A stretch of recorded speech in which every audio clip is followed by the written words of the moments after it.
Hello, നമ്മൾ മുന്നേ ഒരു വീഡിയോ ഇട്ടിട്ടുണ്ടായിരുന്നു ഡിജിറ്റൽ സേവ് ദ ഡേറ്റിൻ്റെ ബാക്ക്ഗ്രൗണ്ട് എങ്ങനെ എടുക്കാമെന്നുള്ള കേട്ടോ. അപ്പോൾ അതിൽ ഫോട്ടോസാണ് നമ്മൾ കാണിച്ചിട്ടുള്ളത്. ഇന്ന് നമ്മൾ ഈ കാണുന്ന പോലത്തെ വീഡിയോസ് എങ്ങനെ പിൻട്രസ്റ്റിൽ നിന്ന് ഡൗൺലോഡ് ചെയ്യാൻ നോക്കാം കേട്ടോ. അപ്പോൾ ഗാലറിയിലോട്ട് നമ്മൾക്കത് സേവ് ചെയ്യണത് ഇത് കാണിക്കാം. അപ്പോൾ പിൻട്രസ്റ്റിൽ നമ്മൾ സെർച്ച് ചെയ്യേണ്ടതൊക്കെ ആ വീഡിയോയിൽ ഞാൻ പറഞ്ഞിട്ടുണ്ട്. ജസ്റ്റ് ആ വീഡിയോ പോയി ഒന്ന് കണ്ടോക്കുക, അപ്പോൾ നിങ്ങൾക്ക് മനസ്സിലാവും. അപ്പോൾ നിങ്ങൾക്ക് വേണ്ട ഒരു ബാക്ക്ഗ്രൗണ്ട് നിങ്ങൾ സെലക്ട് ചെയ്യുക. എന്നിട്ട് 3 ഡോട്ട്സിൽ ക്ലിക്ക് ചെയ്താൽ നമുക്ക് കോപ്പി ലിങ്ക് എന്ന് പറഞ്ഞൊരു ഓപ്ഷൻ ഉണ്ടാവും.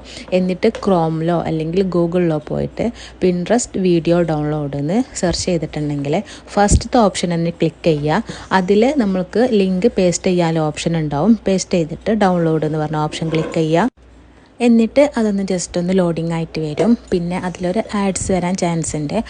അപ്പോൾ അതിൻ്റെ താഴെ ഡൗൺലോഡ് വീഡിയോ എന്നുണ്ടാവും. അത് കൊടുക്കുക. അത് കൊടുത്തു കഴിഞ്ഞാൽ നമ്മൾ വീഡിയോ ഡൗൺലോഡ് എന്ന് കാണിക്കും. എന്നിട്ട് ഡൗൺലോഡ് ചെയ്യുക, ഓപ്പൺ ആക്കുക, ഗാലറിയിലൊക്കെ സേവ് ചെയ്യുക. അത്ര